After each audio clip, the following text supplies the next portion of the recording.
대구 수성구의 고급 주택가 사이로 검은 승용차 한 대가 천천히 미끄러져 들어왔습니다. 뒷좌석에 앉아있던 정혜숙은 시계를 확인했습니다. 오후 2시 정각, 약속 시간에 맞춰 도착했습니다. 72세를 살아온 그녀의 얼굴에는 세월의 흔적이 깊게 패어 있었지만 여전히 단아한 품위만큼은 변하지 않았습니다. 바깥사돈 어른이 칠순 잔치에 초대한다고 했을 때 혜숙은 조금 의외였습니다. 아들 준서가 결혼한 지 3년이 지났지만 사돈댁과는 경조사 때나 겨우 얼굴을 보는 사이였기 때문입니다. 그런데 이번에는 정식 초대장까지 보내왔습니다. 차에서 내린 혜숙은 잠시 그 집을 바라봤습니다. 2층 양옥집은 깔끔하게 관리되어 있었고 정원의 목련들이 봄 햇살을 받아 곱게 피어 있었습니다. 평온하고 부유해 보이는 집이었습니다. 현관벨을 누르자 곧바로 문이 열렸습니다. 어머님 오셨어요. 며느리 지원의 목소리가 환하게 터져 나왔습니다. 지원은 깔끔한 베이지색 원피스를 입고 있었고 얼굴에는 진심 어린 기쁨이 가득했습니다. 먼 길 오시느라 고생하셨어요. 어서 들어오세요. 고맙구나. 잘 지냈지? 네, 덕분에요. 아버지, 엄마, 시어머니 오셨어요. 지원의 목소리에 안쪽에서 바깥사돈 최병우가 나왔습니다. 깔끔한 회색 정장을 입은 그의 얼굴에는 환한 미소가 걸려 있었습니다.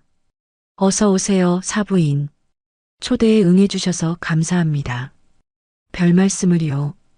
칠순 축하드립니다. 혜숙이 준비해온 선물 상자를 내밀었습니다. 백화점에서 고른 고급차 세트와 정성스럽게 준비한 축하 봉투가 들어 있었습니다. 거실로 들어서자 따뜻한 온돌 바닥의 온기가 발끝으로 전해졌습니다. 벽면에는 고급스러운 그림들이 걸려 있었고 한쪽에는 앤티크 가구들이 품위 있게 배치되어 있었습니다. 사부인, 여기 앉으세요. 안사돈 한정임이 나와 인사했습니다. 그녀는 단정한 한복을 차려입고 있었고 환한 미소로 혜숙을 맞았습니다. 건강하시죠? 얼굴이 더 좋아지신 것 같아요. 덕분에 잘 지내고 있어요. 안사돈도 여전히 젊어 보이시네요. 잠시 후 거실 탁자에는 정성스럽게 차린 다과상이 놓였습니다. 김이 모락모락 나는 녹차와 정갈하게 썬 과일, 고급스러운 한과까지 중요한 손님을 정성껏 대접하는 모습이었습니다. 차를 마시며 이어진 대화는 평범한 안부 인사였습니다. 날씨 얘기, 건강 얘기, 요즘 경기 얘기까지 화기애애한 분위기 속에서 시간이 흘렀습니다. 우리 태준이가 벌써 2살이 됐다니 시간 참 빠르네요. 지원이 아이 사진을 보여주며 자랑했습니다. 아빠를 쏙 닮았죠? 혜숙이 손자 사진을 보며 흐뭇하게 웃었습니다. 한참을 그렇게 담소를 나누던 중 혜숙이 자연스럽게 일어났습니다. 화장실 좀 다녀와도 될까요? 그럼요. 복도 끝에 있어요. 제가 안내해 드릴게요. 지원이 일어서려 하자 혜숙이 손사래를 쳤습니다. 괜찮아. 혼자 갈 수 있어. 혜숙은 천천히 복도를 걸어갔습니다. 그러다 부엌 앞을 지나가던 중이었습니다. 갑자기 날카로운 여자 목소리가 들려왔습니다. 이게 뭐야? 접시에 물기가 다 남아있잖아. 그 목소리는 안사돈 한정임의 목소리였습니다. 하지만 방금 전까지 거실에서 보여준 그 다정하고 예의 바른 목소리와는 완전히 달랐습니다. 얼음장처럼 차갑고 날카로운 목소리였습니다. 혜숙의 발걸음이 멈췄습니다. 무의식적으로 부엌 쪽을 돌아봤습니다. 죄송합니다. 다시 닫겠습니다. 떨리는 여자 목소리가 들렸습니다. 낮고 작은 목소리였지만 그 속에는 깊은 두려움이 배어 있었습니다. 찰싹? 혜숙의 온몸이 굳어버렸습니다. 그것은 분명 뺨을 때리는 소리였습니다. 몇 번을 말해야 알아들어? 20년이나 여기서 일했으면서 이것 하나 제대로 못해? 찰싹? 또다시 날카로운 소리가 울렸습니다. 해숙은 조심스럽게 부엌 쪽을 들여다봤습니다. 안 사돈 한정임이 앞치마를 두른 중년 여성의 뺨을 때리고 있었습니다. 맞는 여성은 50대 후반으로 보였고 고개를 푹 숙인 채 그저 맞고만 있었습니다. 정신 차려. 오늘 손님 오신 날인데 망신시킬 거야? 한정임의 목소리는 도끼로 가득했습니다. 그녀가 손을 또다시 들어 올렸을 때 가정부가 살짝 고개를 들었습니다. 그 순간이었습니다. 해숙의 심장이 멈추는 것 같았습니다. 숨이 목구멍에 걸려 나오지 않았습니다. 눈앞에 그 얼굴은 50년 전 잃어버린 동생 혜진의 얼굴이었습니다. 세월의 흔적이 깊게 패인 얼굴이었지만 그 눈매며 콧날은 너무나 선명하게 혜진을 닮아 있었습니다. 특히 왼쪽 눈 밑에 있는 작은 점. 그건 그들 가족만의 특징이었습니다. 어머니도 그 점이 있으셨고 해숙도 있고 혜진도 있었습니다. 해숙의 다리가 후들거리기 시작했습니다. 벽을 짚지 않으면 쓰러질 것 같았습니다. 혜진아. 작은 신음이 해숙의 입에서 새어나왔습니다. 하지만 다행히 부엌 안의 두 사람은 듣지 못한 것 같았습니다. 빨리 마저 정리하고 내 방으로 가. 손님들 앞에는 나오지 마. 한정임이 차갑게 명령했습니다. 가정부는 내 아는 작은 대답과 함께 고개를 더욱 숙였습니다. 해숙은 황급히 화장실로 들어갔습니다. 거울 앞에 선 그녀의 얼굴은 창백했습니다. 차가운 물을 떠서 얼굴을 여러 번 씻었습니다. 하지만 마음의 동요는 가라앉지 않았습니다. 착각일 거야. 그럴 리가 없어. 혜진이가 여기 있을 리가. 하지만 아무리 자신을 달래려 해도 가슴 한편의 확신은 사라지지 않았습니다. 그 여자는 분명 혜진이었습니다. 언니의 직감이 그렇게 말하고 있었습니다. 해숙은 떨리는 손으로 핸드백에서 휴대폰을 꺼냈습니다. 사진 폴더를 열어 오래된 사진 하나를 찾았습니다. 1974년에 찍은 사진이었습니다. 20살의 혜진이 환하게 웃고 있는 사진. 왼쪽 눈 밑의 점이 선명하게 보였습니다. 혜진아, 정말 너니? 눈물이 핑 돌았습니다. 하지만 지금은 울 때가 아니었습니다. 해숙은 심호흡을 하고 화장실을 나왔습니다. 거실로 돌아오니 본격적인 생신상이 차려지고 있었습니다. 친척들도 몇 분 더 도착해 있었습니다. 해숙은 최대한 평정심을 유지하려 애썼지만 시선은 계속 부엌 쪽으로 향했습니다. 가정부가 조용히 음식을 나르고 있었습니다. 고개를 숙인 채 누구와도 눈을 마주치지 않으려 했습니다. 해숙의 가슴이 찢어지는 것 같았습니다. 어머님, 안색이 안 좋으신데 괜찮으세요? 지원이 걱정스럽게 물었습니다. 아, 괜찮아. 조금 어지러워서 약 가져다 드릴까요? 괜찮아. 잠시 앉아 있으면 나아질 거야. 식사가 시작되었습니다. 최병호의 친척들이 화기애애하게 대화를 나눴습니다. 하지만 해숙의 귀에는 아무것도 들어오지 않았습니다. 오직 그 가정부만 보였습니다. 해숙은 참을 수 없었습니다. 조심스럽게 입을 열었습니다. 저기 사돈 어른, 내 사부인. 최병호가 정중하게 대답했습니다. 저분은 오래 일하신 분인가요? 해숙이 부엌 쪽을 살짝 가리켰습니다. 한정임의 표정이 순간 경직되었습니다. 아, 네. 우리 집 식모예요. 20년 넘게 일했죠. 20년이나요? 네, 워낙 갈 곳이 없어서 우리가 걷어준 거예요. 먹여주고 재워주니 감사하게 생각하고 있죠. 한정임의 목소리에는 묘한 경계심이 느껴졌습니다. 마치 더 이상 묻지 말라는 경고처럼 들렸습니다. 성함이 어떻게 되시죠? 해숙이 애써 자연스럽게 물었습니다. 박순자예요. 왜 그러세요? 한정임의 눈빛이 날카로워졌습니다. 아니, 그냥 궁금해서요. 해숙은 더 이상 묻지 못했습니다. 분위기가 이상해질까봐 조심스러웠습니다. 생신 잔치가 한창 무르익었습니다. 최병호의 형제들이 축하 노래를 부르고 케이크 촛불을 끄는 시간이 이어졌습니다. 하지만 해숙은 그 모든 것이 꿈속의 일처럼 느껴졌습니다.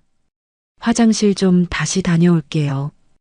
해숙이 슬며시 자리에서 일어났습니다. 이번에는 부엌으로 직접 향했습니다. 그 여자, 박순자라고 불리는 그 여자가 혼자 설거지를 하고 있었습니다. 저기, 해숙이 부드럽게 말을 걸었습니다. 순자가 깜짝 놀라며 돌아봤습니다. 가까이서 본 얼굴은 더욱 확실했습니다. 혜진이 맞았습니다. 나이는 들었지만 그 눈빛, 그 코, 그 입술 모양까지 모두 혜진이었습니다. 네. 무슨 일이세요? 순자가 불안한 눈빛으로 물었습니다. 잠시 이야기 좀 할 수 있을까요? 저는 일해야 해서. 순자가 고개를 숙이며 피하려 했습니다. 잠깐만요. 혹시 고향이 어디세요? 순자의 몸이 경직되었습니다. 잘 모르겠어요. 잘 모르겠다니요? 어릴 때 기억이 없어요. 순자의 목소리가 떨렸습니다. 뭔가를 숨기려는 것 같았습니다. 혹시 대구역 기억나세요? 1974년. 순자의 얼굴이 창백해졌습니다.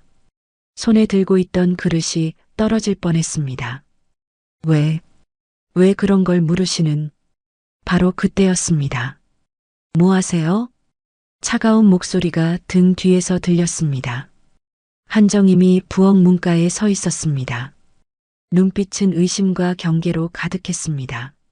아, 그냥 인사드리려고. 순자야, 빨리 정리하고 내 방으로 가. 한정임의 명령에 순자는 고개를 숙이고 서둘러 부엌을 빠져나갔습니다. 해숙은 그 뒷모습을 안타깝게 바라봤습니다. 사부인, 거실로 가시죠. 디저트 준비했어요. 한정임의 목소리는 정중했지만 단호했습니다. 더 이상 부엌에 있으면 안 된다는 무언의 압박이었습니다. 집으로 돌아오는 차 안에서 해숙은 한마디도 하지 못했습니다. 운전기사가 몇 번 말을 걸었지만 대답할 여유가 없었습니다. 머릿속은 온통 그 여자 생각뿐이었습니다. 혜진이가 맞아. 분명해. 하지만 왜 20년 동안 그 집에서. 집에 도착한 해숙은 곧바로 서재로 들어갔습니다. 오래된 앨범을 꺼내 펼쳤습니다. 1974년의 기억들이 하나둘 되살아났습니다. 그해 6월 15일이었습니다. 대구역 앞은 여느 때처럼 사람들로 북적였습니다. 해숙은 22살, 혜진은 갓 20살이 된 꽃다운 나이였습니다. 부모님이 일찍 돌아가신 후 자매는 서로 의지하며 살았습니다. 언니 서울 가서 꼭 취직할 거야. 그럼 언니도 데려갈게. 혜진이 밝게 웃으며 말했습니다. 대구의 한 봉제 공장에서 면접 제의가 왔다고 했습니다. 그래, 우리 혜진이 잘할 거야. 해숙이 동생의 머리를 쓰다듬었습니다. 언니 잠깐만. 저기서 김밥 좀 사올게. 기차에서 먹어야지. 혜진이 여감 노점으로 뛰어갔습니다. 빨간 머리띠가 바람에 팔랑거렸습니다. 해숙은 무거운 짐가방을 들고 기다렸습니다. 5분이 지났습니다. 10분이 지났습니다. 혜진은 돌아오지 않았습니다. 해숙은 불안한 마음에 노점으로 달려갔습니다. 하지만 혜진은 없었습니다. 김밥 아주머니는 고개를 저었습니다. 빨간 머리띠 한 아가씨? 못 봤는데. 해숙은 미친 듯이 역 주변을 뛰어다녔습니다. 화장실, 대합실, 플랫폼까지 샅샅이 뒤졌습니다. 하지만 혜진은 흔적도 없이 사라졌습니다. 경찰에 신고했습니다. 실종 전단을 만들어 역 주변에 붙였습니다. 신문에 광고도 냈습니다. 방송국에도 찾아갔습니다. 하지만 아무 소용이 없었습니다. 혜진아, 혜진아. 매일 밤 해숙은 동생의 이름을 부르며 울었습니다. 혹시 납치된 건 아닐까, 사고를 당한 건 아닐까, 온갖 상상이 그녀를 괴롭혔습니다. 1년이 지나고 2년이 지났습니다. 주변에서는 포기하라고 했습니다. 하지만 해숙은 포기할 수 없었습니다. 전국의 경찰서와 보호소를 찾아다녔습니다. 결국 해숙도 살아야 했습니다. 28살의 준서 아버지를 만나 결혼했습니다. 아들을 낳고 키우면서도 혜진을 잊은 적이 없었습니다. 매년 6월 15일이면 대구역을 찾았습니다. 혹시 혜진이 돌아올까 하는 희망을 품고서 앨범을 덮은 해숙은 깊은 한숨을 내쉬었습니다. 그리고 휴대폰을 들었습니다. 준서야, 엄마야. 엄마, 무슨 일이야? 목소리가 안 좋은데. 지금 집에 올 수 있니? 지금요? 무슨 일 있어요? 중요한 얘기가 있어. 꼭 와줘. 1시간 후 준서가 도착했습니다. 검사 출신 변호사인 준서는 37살의 나이에도 여전히 날카로운 눈빛을 가지고 있었습니다. 엄마, 무슨 일이야? 해숙은 깊은 숨을 들이쉬었습니다. 50년 동안 숨겨왔던 비밀을 털어놓는다는 것은 쉽지 않았습니다. 준서야, 엄마한테 동생이 있었어. 준서의 눈이 커졌습니다. 동생이요? 처음 듣는데. 50년 전에 실종됐어. 너한테는 말할 수 없었어. 해숙은 천천히 이야기를 시작했습니다. 1974년의 그날부터 오늘 사돈댁에서 본 일까지 준서의 표정이 점점 굳어졌습니다. 그래서 그 가정부가 이모라는 거예요? 확실해. 얼굴도 그렇고 그 점도 그렇고 그리고 대구역 얘기했을 때 반응도. 준서는 잠시 생각에 잠겼습니다. 법조인으로서의 이성과 아들로서의 감정이 복잡하게 얽혔습니다. 엄마, 일단 확실한 증거가 필요해요. DNA 검사라도. 어떻게 접근하지? 사돈댁에서는 절대 허락 안 할 거야. 준서는 깊은 생각에 잠겼습니다. 검사 시절의 경험을 떠올리며 신중하게 말했습니다. 엄마, 섣불리 움직이면 안 돼요. 일단 더 확실한 정보를 모아야 해요. 하지만 혜진이가. 알아요. 하지만 그쪽에서 경계하고 있는 상황이에요. 잘못하면 아예 이모를 다른 곳으로 보낼 수도 있어요. 해숙은 안타까운 마음을 억누르며 고개를 끄덕였습니다. 그럼 어떻게 하지? 제가 아는 사람이 있어요. 검사 시절 같이 일했던 김 형사님인데 지금은 은퇴하고 사설탐정 일을 하거든요. 다음 날 준서는 김 형사를 만났습니다. 60대 초반의 김 형사는 여전히 날카로운 눈빛을 가지고 있었습니다. 준서 검사, 오랜만이네. 형사님, 부탁이 있어서 왔습니다. 준서는 어머니의 이야기를 자세히 들려주었습니다. 김 형사는 진지하게 듣고 있었습니다. 50년 전 실종 사건이라. 그리고 지금 그 집에서 가정부로 일한다? 네. 20년째라고 합니다. 김 형사의 표정이 굳어졌습니다. 뭔가 냄새가 나는데. 알겠어. 내가 조사해 볼게. 일주일이 지났습니다. 해숙은 매일 준서에게 전화했지만 아직 소식이 없었습니다. 그러던 어느 날 오후 준서가 김 형사와 함께 찾아왔습니다. 엄마, 중요한 걸 알아냈어요. 김 형사가 서류 뭉치를 꺼냈습니다. 먼저 이웃들 증언부터 말씀드릴게요. 그 집 순자 씨는 거의 밖에 나오지 않습니다. 일주일에 한 번, 시장 가는 것 빼고는. 일주일에 한 번? 네.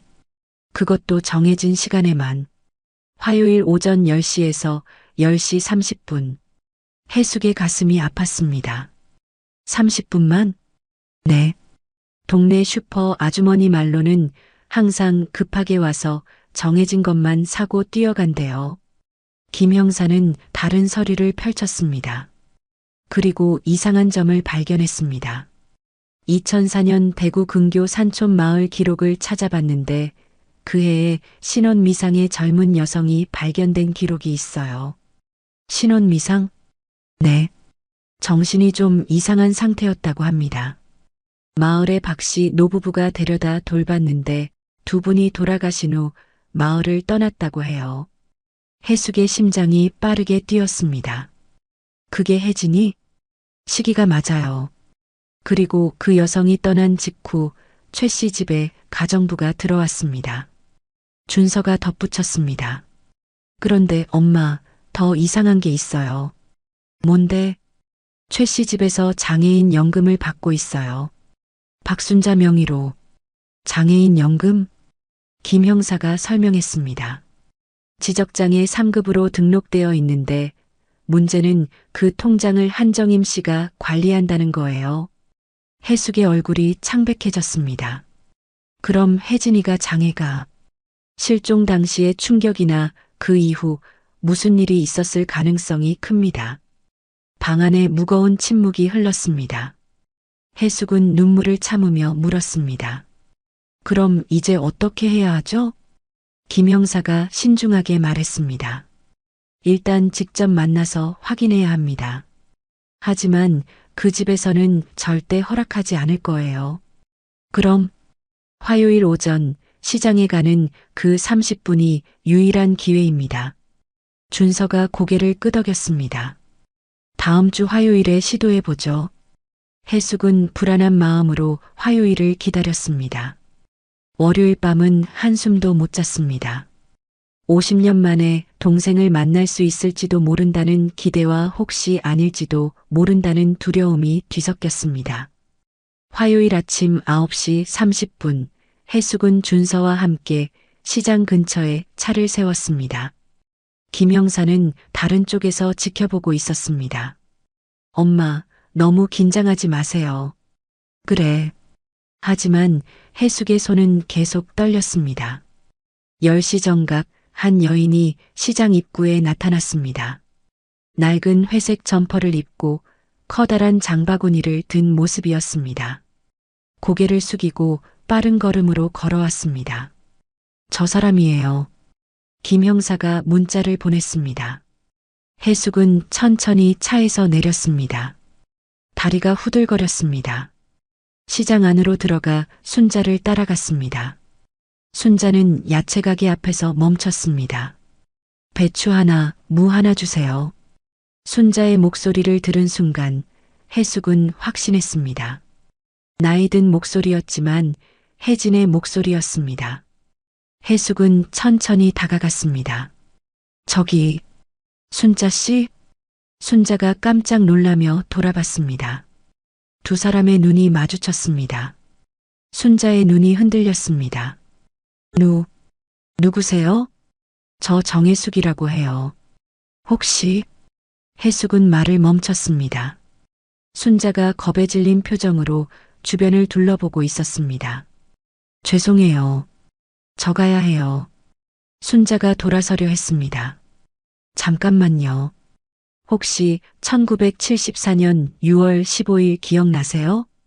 순자의 발걸음이 멈췄습니다. 온몸이 경직되었습니다. 대구요? 김밥. 해숙이 떨리는 목소리로 말했습니다. 순자가 천천히 돌아봤습니다. 눈에 눈물이 고여 있었습니다. 언니.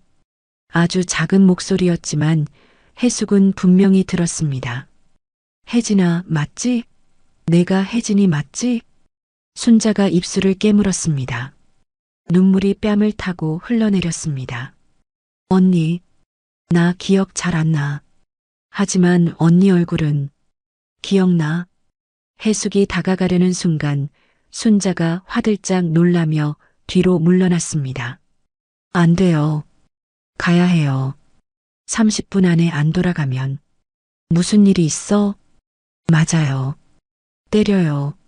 순자의 목소리가 떨렸습니다. 어린아이처럼 무서워하고 있었습니다. 누가 때려?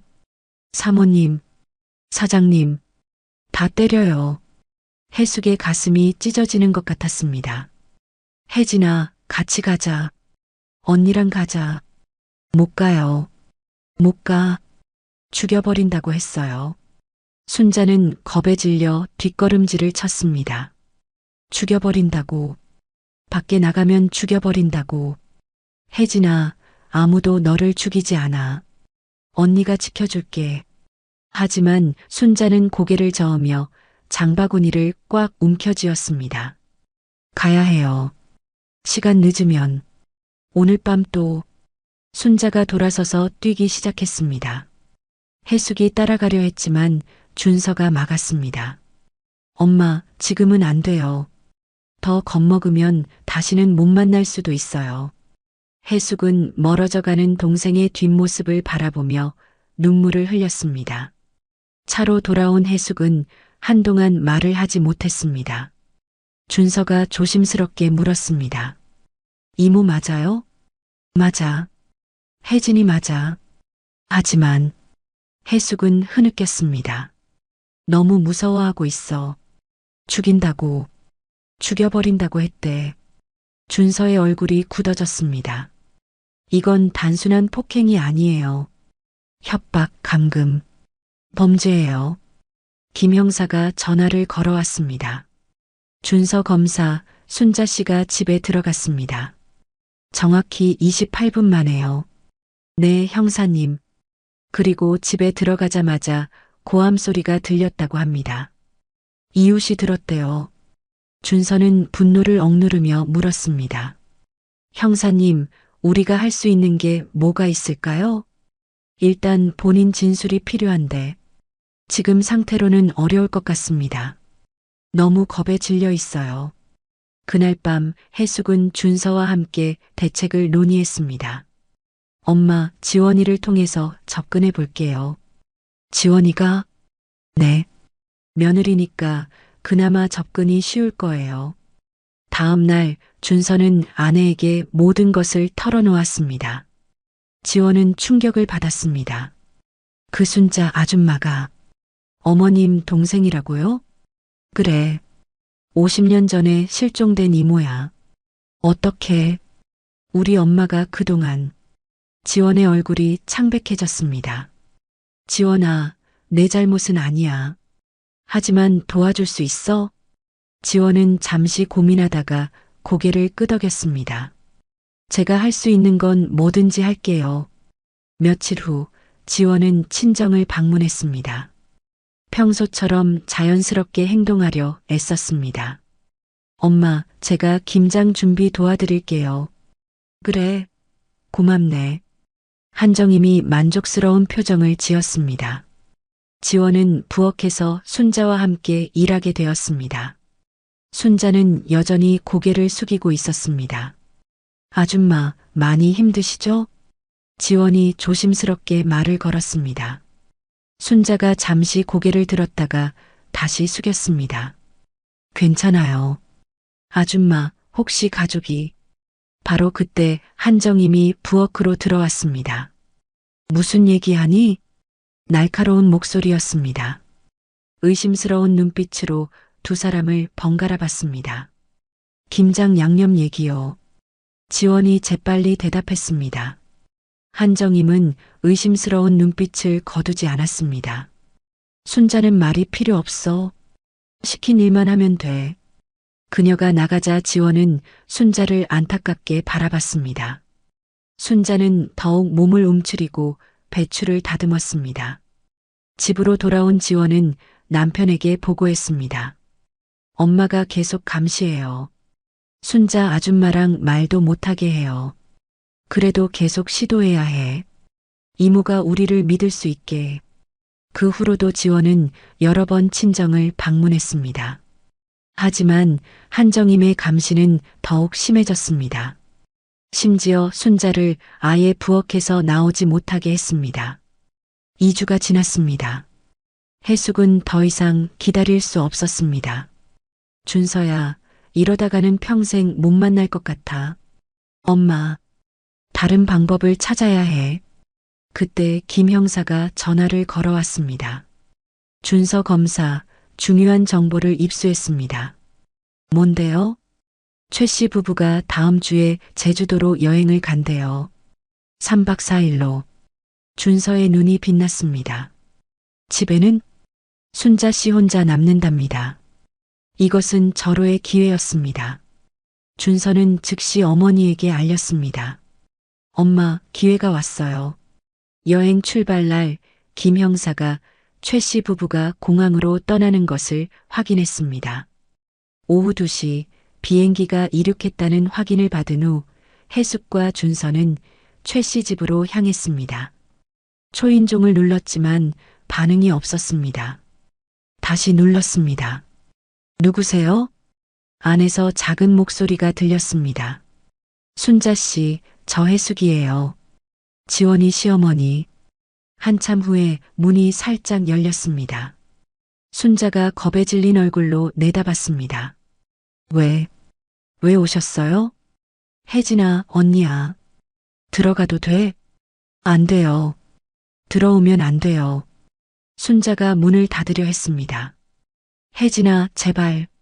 잠깐만이라도. 해숙의 간절한 목소리에 순자가 망설였습니다. 5분만요. 문이 열렸습니다. 해숙과 준서가 집 안으로 들어갔습니다. 거실은 깨끗했지만 을씨년스러웠습니다. 순자는 불안한 듯 계속 현관문을 바라봤습니다. 혜진아, 나 좀 봐. 해숙이 순자의 손을 잡았습니다. 거칠고 갈라진 손이었습니다. 언니, 순자의 눈에서 눈물이 흘렀습니다. 왜 연락 안 했어? 50년이야, 50년. 기억이 잘 안 나요. 어떤 아저씨들이 무서웠어요. 순자는 단편적인 기억만 떠올릴 수 있었습니다. 산에서 할머니가 그리고 여기 와서 혜진아, 같이 가자. 우리 집으로 가자. 순자가 고개를 저었습니다. 못 가요. 여기서 나가면 뭐가 무서워? 모든 게 무서워요. 순자는 몸을 떨었습니다. 밖에 나가면 길을 잃어요. 사람들이 무서워요. 그리고 순자가 소매를 걷어 올렸습니다. 팔뚝에 시퍼런 멍 자국들이 가득했습니다. 이렇게 맞아요. 말 안 들으면 더 때려요. 해숙의 눈에서 눈물이 쏟아졌습니다. 이모, 저는 준서예요. 조카예요. 준서가 조심스럽게 말했습니다. 저는 변호사예요. 이모를 도와드릴 수 있어요. 법적으로 보호받을 수 있어요. 순자가 준서를 멍하니 바라봤습니다. 조카? 네, 제가 이모를 지켜드릴게요. 그때 순자가 갑자기 일어났습니다. 안 돼요. 가세요. 빨리 가세요. 왜? 무슨 일이야? CCTV 있어요. 다 보고 있어요. 해숙과 준서가 놀라 주변을 둘러봤습니다. 거실 구석에 작은 카메라가 있었습니다. 휴대폰으로 본대요. 언제든지 볼 수 있대요. 준서의 얼굴이 창백해졌습니다. 그럼 지금도. 바로 그때 전화벨이 울렸습니다. 순자가 화들짝 놀라며 전화를 받았습니다. 여보세요? 스피커폰은 아니었지만 고함 소리가 밖까지 들렸습니다. 네. 죄송합니다. 바로 내보낼게요. 순자가 전화를 끊고 울먹였습니다. 빨리 가세요. 안 그러면 지금 바로 올 거예요. 혜진아, 제발 가세요. 더 맞기 싫어요. 해숙은 어쩔 수 없이 일어났습니다. 준서가 작은 쪽지를 순자에게 건넸습니다. 이모, 제 전화번호예요. 힘들면 언제든 연락하세요. 하지만 순자는 쪽지를 받지 않았습니다. 전화도 없어요. 핸드폰 빼앗겼어요. 집을 나온 해숙은 분노와 절망감에 몸을 떨었습니다. 어떻게 저렇게 살 수가 있어? 엄마, 이제 법적으로 대응해야 해요. 준서는 즉시 김 형사에게 연락했습니다. 형사님, CCTV로 감시하고 있었어요. 그럼 증거가 더 확실해진 거네요. 감금의 감시까지. 다음 날 준서는 경찰서를 찾았습니다. 감금 및 폭행 혐의로 고발하고 싶습니다. 담당 형사가 신중하게 물었습니다. 피해자 진술이 가능한가요? 그게 피해자가 너무 겁에 질려 있어서 본인 진술 없이는 어렵습니다. 특히 20년간 그 집에 있었다면 준서는 막막했습니다. 순자가 직접 나서지 않는 합법적 대응도 쉽지 않았습니다. 그런데 이틀 후 예상치 못한 일이 벌어졌습니다. 새벽 2시 준서의 휴대폰이 울렸습니다. 모르는 번호였습니다. 여보세요? 도와주세요. 떨리는 여자 목소리였습니다. 이모예요? 병원이에요. 병원? 무슨 병원이요? 성모병원 응급실. 전화가 끊어졌습니다. 준서는 즉시 어머니에게 전화했습니다. 엄마, 이모가 병원에 있대요. 성모병원 응급실. 해숙과 준서는 급하게 병원으로 향했습니다. 응급실에 도착하니 한 구석 침대에 순자가 누워 있었습니다. 얼굴이 퉁퉁 부어 있었고 입술이 터져 있었습니다. 혜진아, 해숙이 달려갔습니다. 순자는 눈을 뜨려고 애썼지만 한쪽 눈이 부어서 제대로 뜰 수 없었습니다. 언니, 누가 이렇게 했어? 누가? 담당 의사가 다가왔습니다. 보호자세요? 네, 저는 언니입니다. 늑골 2개가 금이 갔고 온몸에 타박상이 심합니다. 경찰에 신고하셨나요? 아직. 그때 응급실 입구가 요란하게 열렸습니다. 최병우와 한정임이 들어왔습니다. 순자. 한정임이 다가오려 하자 순자가 몸을 움츠렸습니다. 안 돼요. 우리가 보호자야. 비켜. 한정임이 해숙을 밀치려 했습니다. 이 사람은 제 동생이에요. 해숙이 소리쳤습니다. 무슨 헛소리야. 50년 전 실종된 제 동생 정혜진입니다. 응급실이 순간 조용해졌습니다. 최병우의 얼굴이 붉어졌습니다. 증거라도 있어? 준서가 나섰습니다. DNA 검사하면 됩니다. 그리고 이미 충분한 증거를 확보했습니다. 20년간의 불법 감금, 임금체불, 폭행, 그리고 장애인 연금 횡령까지. 한정임의 얼굴이 창백해졌습니다. 그건 다 오해야. 오해? 이모 몸에 있는 상처가 오해입니까? 그때 경찰이 도착했습니다. 병원에서 신고한 것이었습니다. 누가 환자분을 폭행했습니까? 순자가 떨리는 손으로 최병우를 가리켰습니다. 그 사람이. 거짓말이야. 최병우가 소리쳤습니다. CCTV 확인하면 됩니다. 준서가 차분하게 말했습니다. 댁에 설치된 CCTV 말입니다. 거기 다 녹화되어 있을 겁니다. 최병우와 한정임이 당황했습니다. 자신들이 설치한 CCTV가 오히려 증거가 될 줄은 몰랐던 것입니다. 경찰이 순자에게 물었습니다. 고소하시겠습니까? 순자가 해숙을 바라봤습니다. 해숙이 동생의 손을 꼭 잡았습니다. 혜진아, 이제 무서워하지 마. 언니가 있어. 순자의 눈에서 눈물이 흘렀습니다. 그리고 작지만 분명한 목소리로 말했습니다. 네, 고소할게요. 경찰이 최병호에게 다가갔습니다. 폭행 혐의로 조사받으셔야 합니다. 동행하시죠. 이게 무슨... 거부하시면 체포영장 신청하겠습니다. 최병호와 한정임이 경찰과 함께 나간 후 응급실은 다시 조용해졌습니다. 해숙은 순자의 손을 꼭 잡고 있었습니다. 혜진아, 이제 괜찮아. 다 끝났어. 순자는 여전히 불안한 눈빛이었습니다. 정말, 정말 괜찮을까요? 그럼, 이제 언니가 지켜줄게. 의사가 다시 왔습니다. 최소 일주일은 입원하셔야 합니다. 상처가 생각보다 심각해요. 입원 수속을 밟는 동안 준서는 김 형사에게 연락했습니다. 형사님, 이제 본격적으로 수사가 시작될 것 같습니다. 내가 그동안 모은 자료들 다 경찰에 제출할게. 이번엔 확실하게 끝내자. 다음 날 병원에는 예상치 못한 방문객이 왔습니다. 지원이었습니다. 어머님, 지원은 해숙 앞에서 눈물을 흘렸습니다. 정말 죄송합니다. 제가 알면서도 우리 엄마가 순자 아줌마를 그렇게 대하는 걸 보고도 지원아, 내가 뭘 할 수 있었겠니? 저도 봤어요. 엄마가 순자 아줌마를 때리는 것도. 하지만 딸로서 엄마한테 대들 수가 없었어요.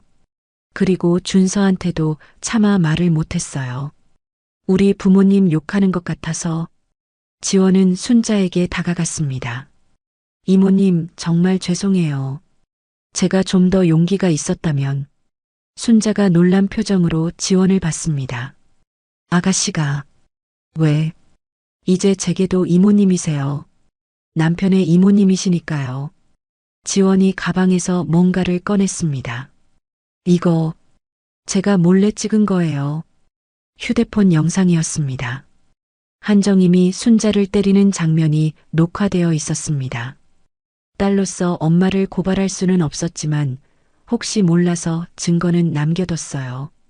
언젠가는 이런 일이 밝혀져야 한다고 생각했거든요. 준서가 놀란 표정으로 아내를 봤습니다. 지원아, 너 부모님 편 안 들어도 돼?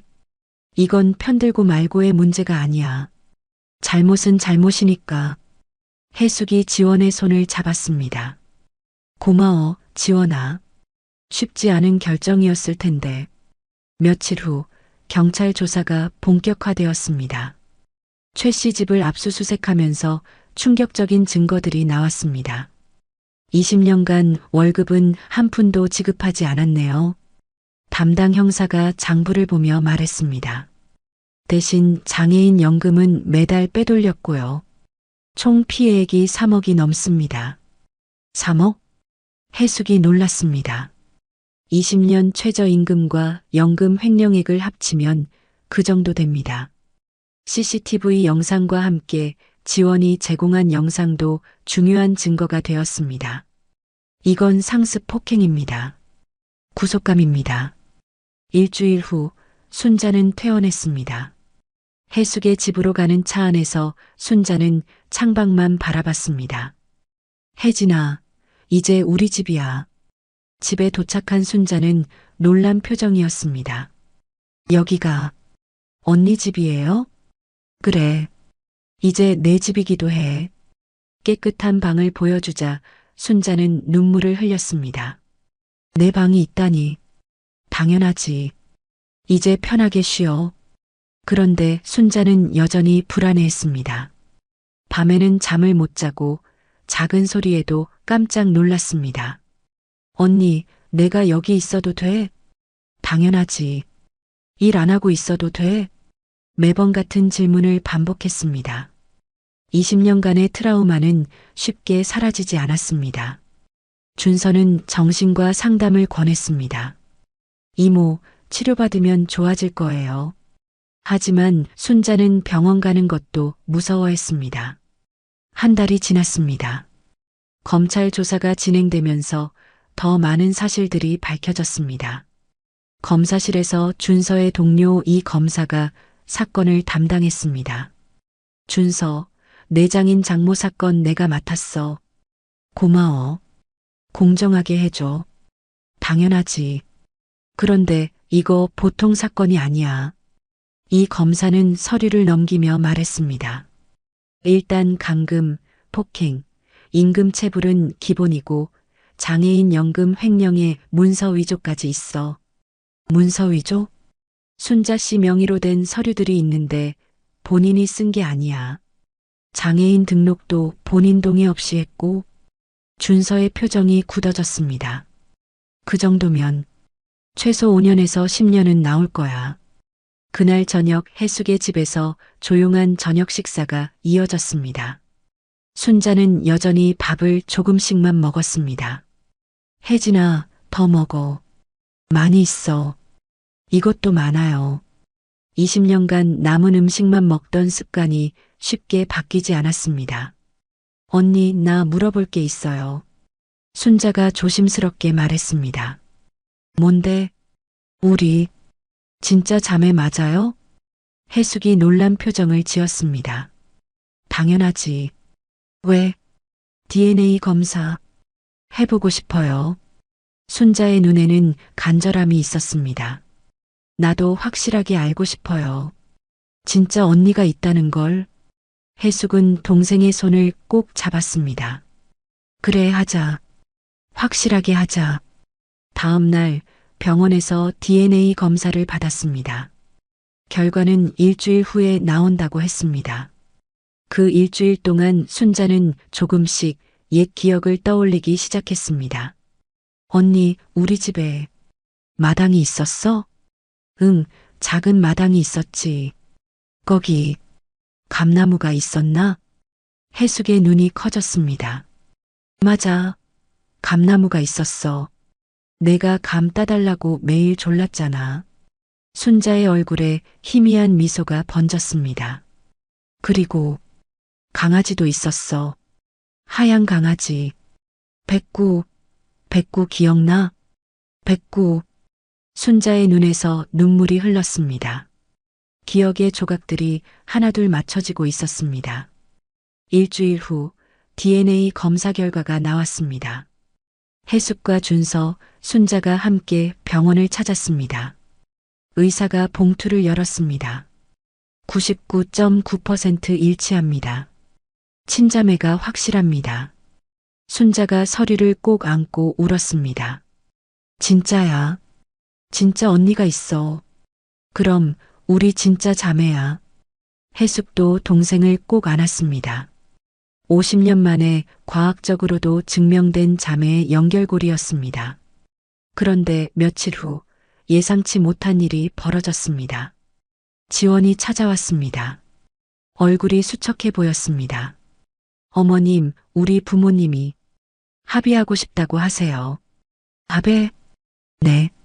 변호사를 통해서 연락이 왔어요. 준서가 단호하게 고개를 저었습니다. 안 돼. 이건 합의할 문제가 아니야. 하지만 지원이 울먹였습니다.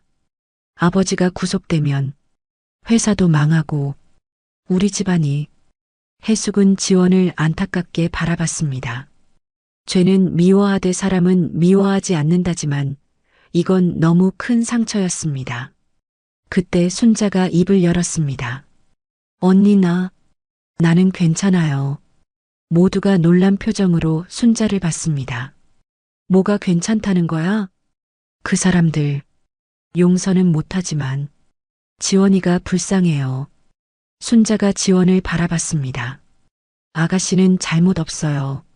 나한테 가끔 약도 몰래 줬고 맛있는 것도 숨어서 줬어요. 지원이 놀랐습니다. 이모님이 기억하세요? 다 기억해요. 아가씨만 없었으면 더 힘들었을 거예요. 하지만 준서는 단호했습니다.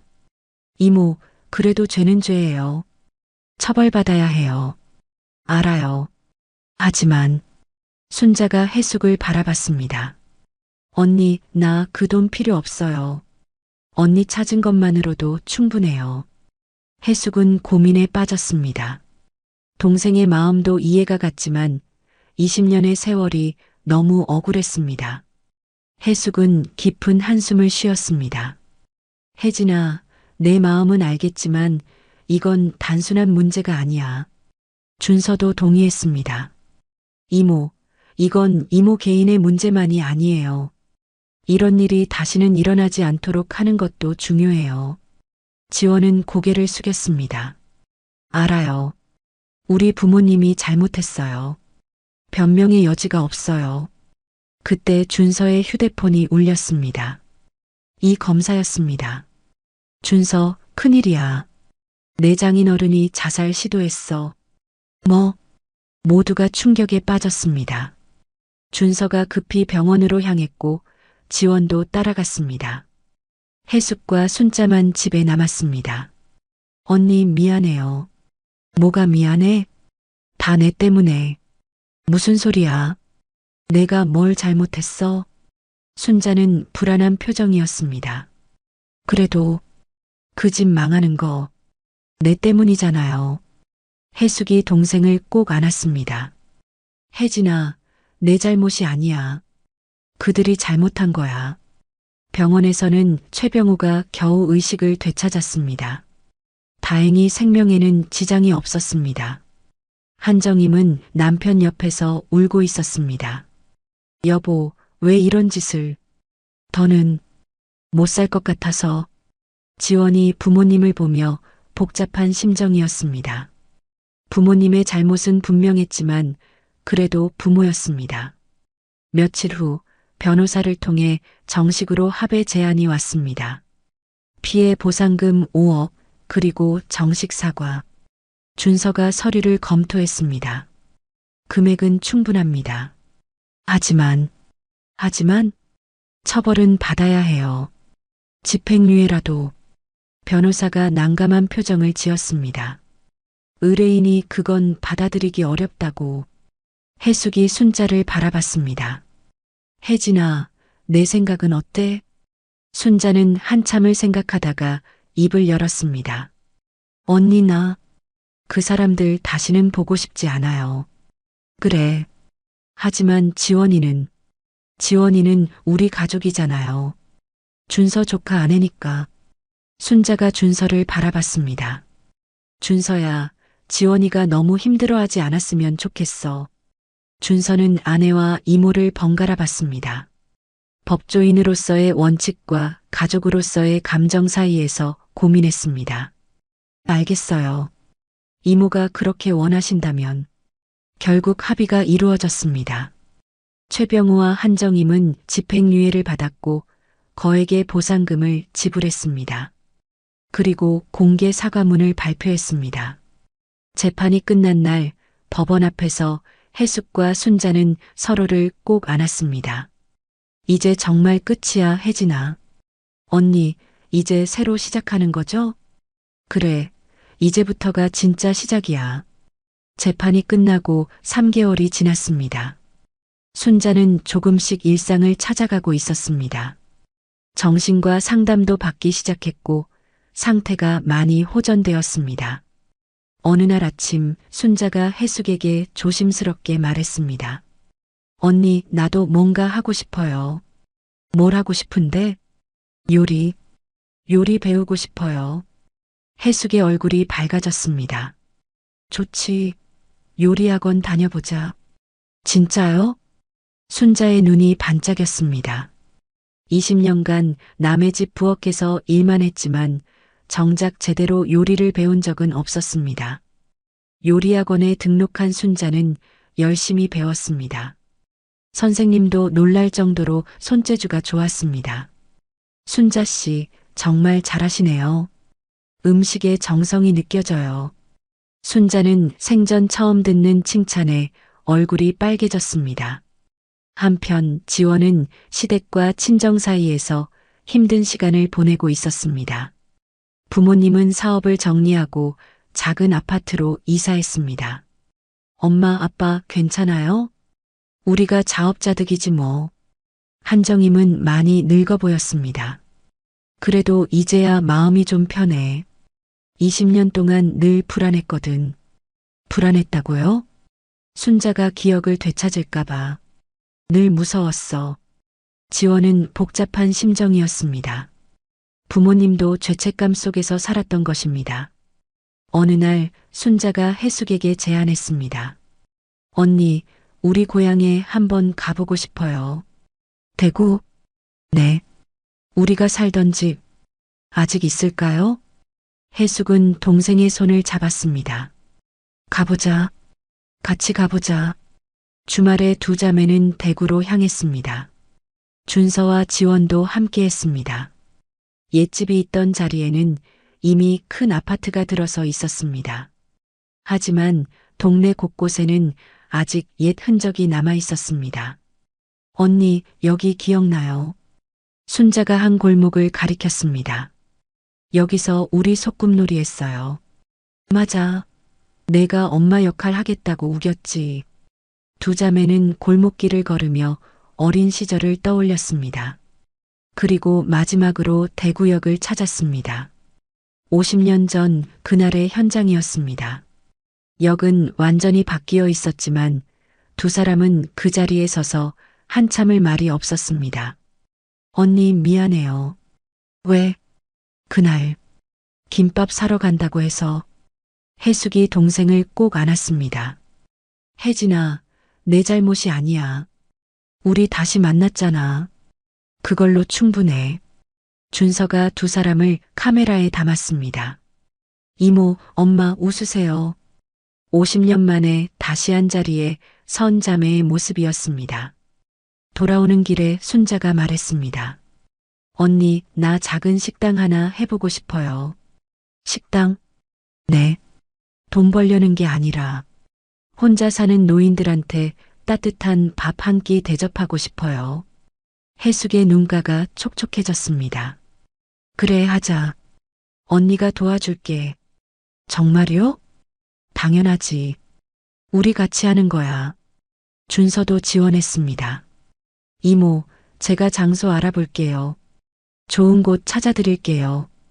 6개월 후 대구 수성구의 조용한 골목에 작은 식당이 문을 열었습니다.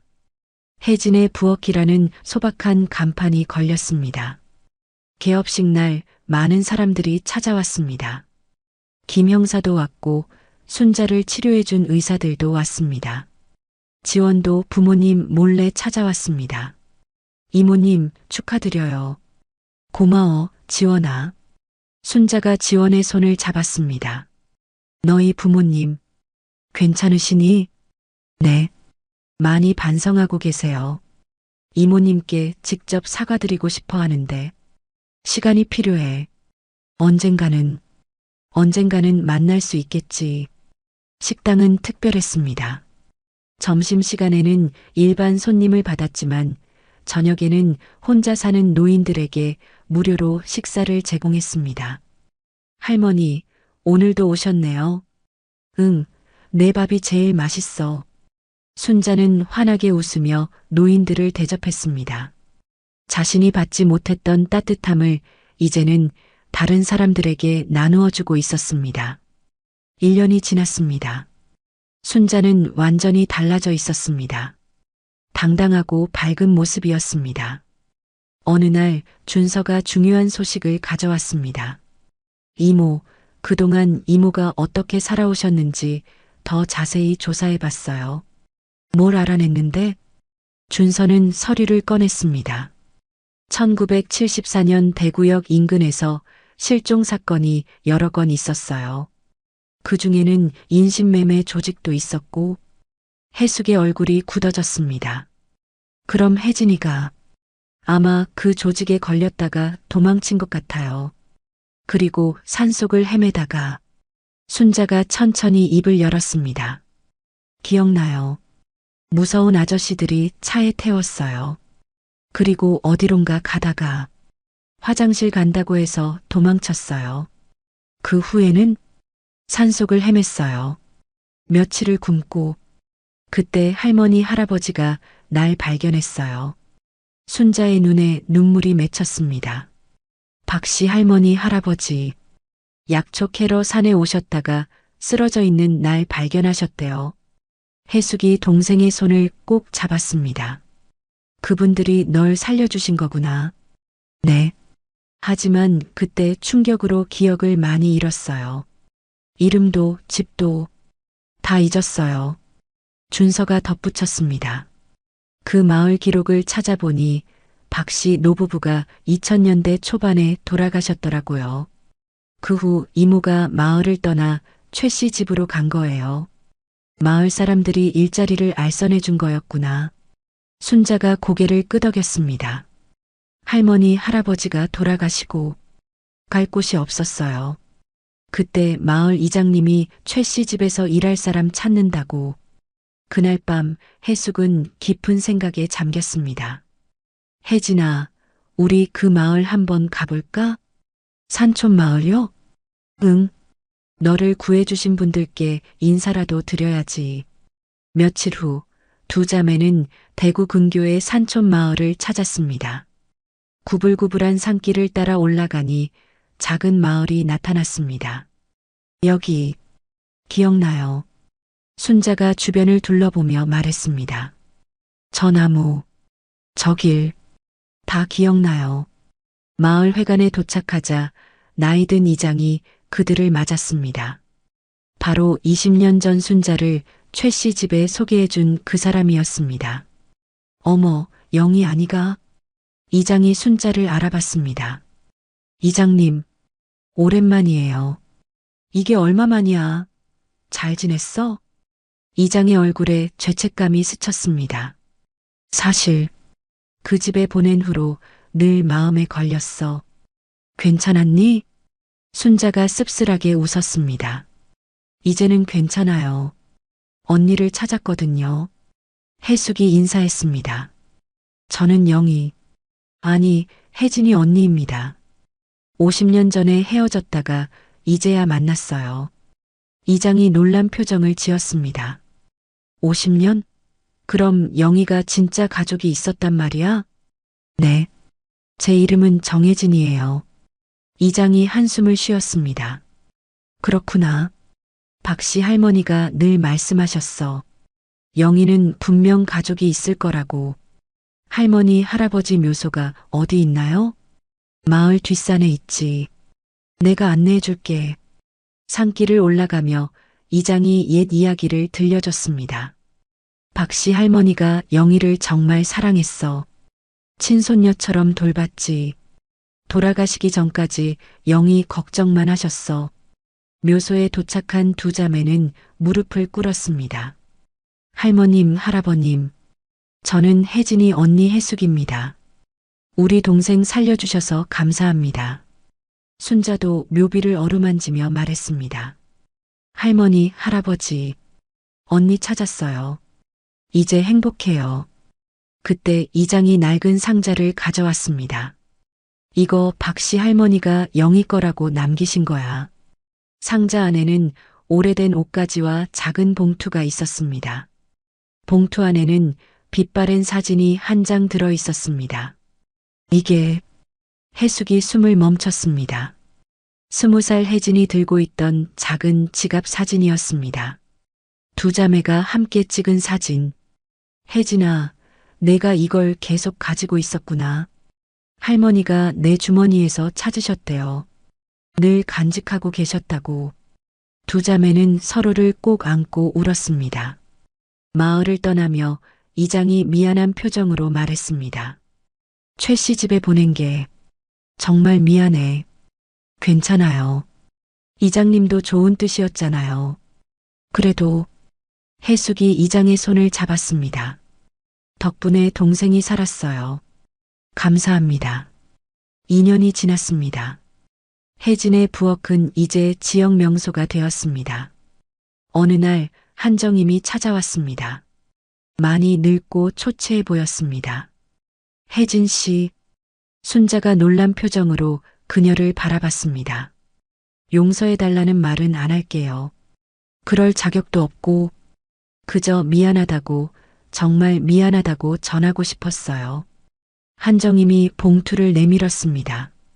이거 20년 동안 혜진 씨 이름으로 저축해뒀어야 했는데 이제라도.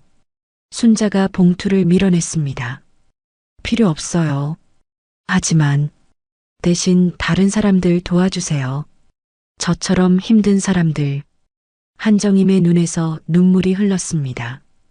그럴게요. 꼭 그럴게요. 3년 후 순자의 식당은 사회적 기업으로 인정받았습니다.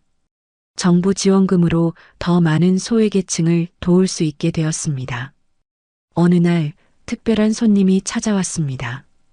50대 여성이었는데 불안한 표정으로 식당 문을 열었습니다. 여기가 혜진의 부엌인가요? 네, 맞아요. 어서 오세요. 여성이 조심스럽게 들어왔습니다. 손목에 멍 자국이 보였습니다. 갈 곳이 없어요. 순자는 즉시 알아차렸습니다. 20년 전 자신의 모습을 보는 것 같았습니다. 일단 앉으세요. 따뜻한 거 드시고 이야기해요. 여성은 밥을 먹으며 울먹였습니다. 15년 동안 시댁에서 노예처럼. 순자가 여성의 손을 잡았습니다. 이제 괜찮아요. 제가 도와드릴게요. 정말요? 네. 저도 그런 시간이 있었어요. 20년이나. 여성이 놀란 눈으로 순자를 봤습니다. 20년을? 네. 하지만 이겨냈어요. 당신도 할 수 있어요. 순자는 여성을 쉼터로 안내했습니다. 혜진과 혜숙의 집이었습니다. 여기서 쉬면서 새 출발 준비하세요. 감사합니다. 정말 감사합니다. 그날 저녁 혜숙과 순자는 쉼터를 둘러봤습니다. 이미 5명의 여성이 새 삶을 준비하고 있었습니다. 언니, 우리가 정말 의미 있는 일을 하고 있는 것 같아요. 그래. 내가 받은 상처를 이렇게 선한 일로 바꾸다니. 정말 자랑스러워. 어느 가을날 두 자매는 대구역을 다시 찾았습니다. 역 광장에 잃어버린 가족 찾기 기념비가 세워지는 날이었습니다. 시장이 연설했습니다. 정혜숙, 정혜진 자매의 50년 만의 재회는 많은 이산 가족에게 희망이 되었습니다. 제막식이 끝난 후 한 젊은 여성이 다가왔습니다. 혜진 선생님, 순자가 돌아봤습니다. 3년 전 도와줬던 그 여성이었습니다. 어머, 정말 잘 지내고 있구나. 네. 이제 제 카페를 운영하고 있어요. 선생님 덕분이에요. 여성이 두 자매에게 깊이 인사했습니다. 선생님들이 보여주신 용기와 사랑, 평생 잊지 않을게요. 집으로 돌아오는 길, 순자가 혜숙에게 말했습니다. 언니, 우리 참 멀리 왔지? 그래, 정말 멀리 왔어. 50년이라는 시간이 아깝지 않아요. 이렇게 다시 만났으니까. 두 자매는 손을 꼭 잡았습니다. 그해 겨울, 혜숙이 갑자기 쓰러졌습니다. 병원에서는 노안이라고 했습니다. 언니, 제발, 나 혼자 두고 가지 마. 순자가 혜숙의 손을 잡고 울었습니다. 혜진아, 이제 내가 강해졌잖아. 혼자서도 잘할 수 있어. 싫어요. 50년 동안 떨어져 있었는데, 이제 겨우 10년 함께 했는데, 혜숙이 약한 미소를 지었습니다. 미안해. 더 오래 함께하고 싶은데, 다행히 혜숙은 회복했습니다. 하지만 이전처럼 건강하지는 못했습니다. 언니, 이제 내가 돌볼게요. 순자는 식당 일을 줄이고 언니를 돌보는데 더 많은 시간을 보냈습니다. 어느 봄날 두 자매는 마당에 앉아 있었습니다. 따스한 햇살이 그들을 감싸고 있었습니다. 혜진아, 내게 하고 싶은 말이 있어. 뭔데, 언니? 고마워. 살아서 돌아와줘서. 순자의 눈에 눈물이 맺혔습니다. 언니야말로 날 포기하지 않고 찾아줘서 고마워. 그때 태준이가 달려왔습니다. 이제 12살이 된 태준이는 의젓한 소년이 되어 있었습니다. 할머니, 이모 할머니, 제가 쓴 장문이 전국대회에서 상을 받았어요. 정말? 무슨 내용인데? 50년 만에 만난 우리 할머니들의 이야기예요. 태준이가 상장을 보여주었습니다. 교육부 장관상이었습니다. 우리 태준이 정말 대단하구나. 순자가 태준이를 안아주었습니다. 준서와 지원도 왔습니다. 온 가족이 모여 저녁을 먹었습니다. 엄마, 이모, 정말 대단하세요. 준서가 진심을 담아 말했습니다. 두 분의 이야기가 이렇게 많은 사람들에게 감동을 주고 있어요. 지원이 덧붙였습니다. 맞아요. 쉼터에서 도움받은 분들이 계속 감사 인사를 전해달라고 하세요. 해숙과 순자는 서로를 바라보며 미소 지었습니다. 우리가 특별한 건 아니야. 그저 가족을 찾았을 뿐이지. 2년 후 해숙은 79세로 세상을 떠났습니다. 마지막까지 순자의 손을 잡고 있었습니다. 혜진아, 미안해. 먼저 가서. 언니 가지 마. 제발.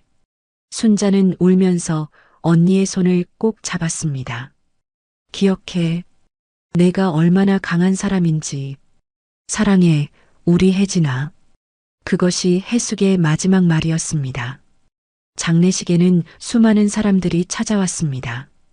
쉼터에서 도움받은 여성들, 식당의 단골 손님들, 그리고 두 자매의 이야기를 들은 사람들까지. 해숙 할머니는 정말 대단한 분이셨어요. 50년 동안 동생을 포기하지 않으셨잖아요. 한 여성이 순자에게 말했습니다. 순자는 언니의 영정 사진을 바라보며 조용히 말했습니다. 언니가 날 찾아준 덕분에 나도 다른 사람들을 도울 수 있었어요. 장례를 치른 후 순자는 언니의 일기장을 발견했습니다. 마지막 페이지에는 이렇게 적혀 있었습니다. 혜진아, 이 글을 읽고 있다면 내가 먼저 간 거겠지. 미안해. 더 오래 함께하고 싶었는데. 하지만 기억해. 우리가 함께한 10년은 떨어져 있던 50년보다 더 값진 시간이었어. 내가 이제는 혼자서도 잘할 수 있을 거야. 많은 사람들이 너를 필요로 해. 내가 너를 찾았듯이 너도 계속 다른 사람들을 찾아주렴. 사랑해, 영원히. 순자는 일기장을 가슴에 안고 울었습니다. 1년 후 순자는 언니와의 약속을 지키기 위해 더 열심히 일했습니다. 혜진의 부엌은 이제 전국적으로 유명해졌습니다. 어느 날 뜻밖의 전화가 왔습니다. 혜진 선생님, 대통령 표창 대상자로 선정되셨습니다. 저요? 네. 소외계층을 위한 헌신적인 봉사와 사회적 기업 운영의 모범 사례로 인정받으셨습니다. 시상식 날 순자는 떨리는 마음으로 상을 받았습니다. 수상 소감을 말할 차례가 되었습니다. 저는 50년 전 언니를 잃었습니다. 그리고 20년간 노예처럼 살았습니다. 하지만 언니가 절 찾아줬고 새 삶을 살 수 있었습니다. 청중들이 숨죽이며 들었습니다. 언니는 2년 전 세상을 떠났지만 제게 남긴 말이 있습니다. 받은 사랑을 다른 사람들에게 나누라고. 그래서 저는 계속할 겁니다. 저처럼 힘든 사람들을 돕는 일을. 박수가 터져 나왔습니다. 시상식이 끝난 후 준서 가족이 순자를 축하해 주었습니다. 이모, 정말 자랑스러워요. 엄마가 하늘에서 기뻐하실 거예요. 이모 할머니, 저도 나중에 커서 이모 할머니처럼 사람들을 돕는 사람이 될래요. 순자가 태준이를 꼭 안아주었습니다. 그래, 우리 태준이 꼭 좋은 사람이 되렴. 그날 밤 순자는 해숙의 묘소를 찾았습니다. 언니, 나 상 받았어요. 대통령 표창이래요. 바람이 살랑 불어왔습니다. 마치 해숙이 대답하는 것 같았습니다. 언니가 나를 찾아준 덕분이에요. 고마워요, 언니. 순자는 묘비를 쓰다듬으며 말했습니다. 약속할게요. 언니가 바라던 대로 끝까지 사람들을 도우며 살게요. 5년이 흘렀습니다. 순자는 이제 82세가 되었습니다. 혜진의 부엌은 전국에 5개 지점을 둔 사회적 기업으로 성장했습니다. 각 지점마다 쉼터가 함께 운영되어 수많은 여성들이 새 삶을 시작할 수 있었습니다. 어느 날 이제 대학생이 된 태준이가 순자를 찾아왔습니다. 이모 할머니, 제가 법대에 합격했어요. 정말? 우리 태준이 대단하구나. 검사가 되어서 이모 할머니처럼 힘든 사람들을 돕고 싶어요. 순자의 눈에 눈물이 맺혔습니다. 준서를 보는 것 같았습니다. 그래, 꼭 좋은 검사가 되렴. 그때 한 통의 편지가 도착했습니다. 최병우가 보낸 것이었습니다. 혜진 씨에게 이제 저도 시한부 판정을 받았습니다. 떠나기 전에 꼭 전하고 싶은 말이 있습니다. 정말 죄송했습니다. 20년이라는 세월을 돌려드릴 수는 없지만 남은 재산을 모두 혜진의 부엌에 기부하고자 합니다. 부디 받아주십시오. 그것이 제가 할 수 있는 마지막 속죄입니다.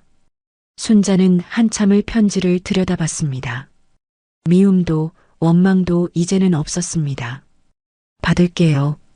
더 많은 사람들을 도우는 데 쓰겠습니다. 준서가 어머니를 대신해 말했습니다. 이모, 정말 대단하세요. 용서한다는 게 쉽지 않은데, 용서라기보다는 이제는 그저 놓아주는 거야. 나를 위해서. 그해 가을, 대구역에서 특별한 행사가 열렸습니다. 해숙과 혜진 자매 기념관 개관식이었습니다. 두 자매의 이야기를 담은 전시관이었습니다.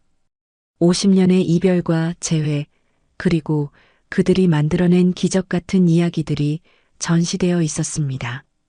개관식에서 순자가 연설했습니다. 제 언니 해숙은 말했습니다. 가족은 포기하지 않는 거라고, 50년이 걸려도 찾는 거라고.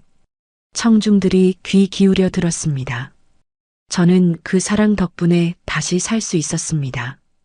그리고 이제는 그 사랑을 나누고 있습니다. 순자가 전시관 입구에 새겨진 문구를 가리켰습니다. 사랑은 기다림이고 기다림은 희망입니다. 해숙과 혜진. 언니가 저를 기다려준 것처럼 저도 누군가의 희망이 되고 싶습니다. 박수가 쏟아졌습니다. 전시관을 둘러본 한 젊은 기자가 순자에게 물었습니다. 할머니, 지금 가장 행복하세요? 순자가 잠시 하늘을 올려다봤습니다. 구름 사이로 햇살이 비치고 있었습니다. 네, 행복해요. 언니가 저를 찾아준 순간부터 계속 행복했어요. 언니분이 그립지 않으세요? 그립죠. 매일 그리워요. 하지만 순자가 미소 지었습니다. 언니는 제 안에 살아있어요. 제가 누군가를 도울 때마다 언니가 함께하는 것 같아요. 그날 저녁 순자는 해숙의 묘소를 찾았습니다. 묘비 옆에는 이제 혜진의 자리도 마련되어 있었습니다. 언니, 오늘 기념관 개관했어요. 많은 사람들이 우리 이야기를 기억할 거예요. 바람이 불어 나뭇잎들이 살랑거렸습니다. 나도 이제 나이가 많아졌어요. 곧 언니 곁으로 갈 것 같아요. 순자가 묘비를 쓰다듬었습니다. 그때까지 조금만 더 기다려요. 아직 할 일이 남아 있어요. 3년 후 순자는 85세의 나이로 평화롭게 눈을 감았습니다. 마지막 날까지도 식당에 나가 일했던 순자는 저녁 준비를 마치고 의자에 앉아 잠든 듯 편안하게 떠났습니다. 손에는 해숙과 함께 찍은 사진이 들려 있었습니다. 장례식에는 전국에서 사람들이 모여들었습니다. 순자의 도움을 받았던 수백 명의 여성들, 무료 급식을 받았던 노인들, 그리고 두 자매의 이야기에 감동받은 시민들까지. 태준이 조사를 읽었습니다. 이제 21살의 청년이 된 그는 눈물을 참으며 말했습니다. 이모 할머니는 말씀하셨습니다. 받은 상처를 남에게 주지 말고 받은 사랑을 나누며 살라고. 장례식장이 조용해졌습니다. 이모 할머니와 할머니의 50년 이별과 재회는 저희에게 가르쳐 주었습니다. 가족은 포기하지 않는 것이고 사랑은 기다리는 것이라고. 준서와 지원도 눈물을 흘렸습니다. 이제 두 분은 하늘에서 다시 만나셨을 거예요. 이번에는 영원히 함께 하실 거예요. 해숙의 묘 옆에 순자가 묻혔습니다. 묘비에는 이렇게 새겨졌습니다. 정혜진, 50년을 헤어졌다가 다시 만난 자매. 20년의 고통을 희망으로 바꾼 사람. 여기 언니 곁에 잠들다. 두 자매의 묘소는 희망의 언덕이라 불리게 되었습니다. 가족을 찾는 사람들, 힘든 시간을 보내는 사람들이 찾아와 위로받는 곳이 되었습니다. 혜진의 부엌은 재단법인이 되어 계속 운영되었습니다. 태준이 이사장을 맡았고 전국 20개 도시에서 소외계층을 위한 무료 급식과 쉼터를 운영했습니다. 서로를 잃었지만 다시 찾았고 상처받았지만 치유되었으며 그 사랑을 세상에 나누고 떠난 두 자매의 아름답고 감동적인 이야기.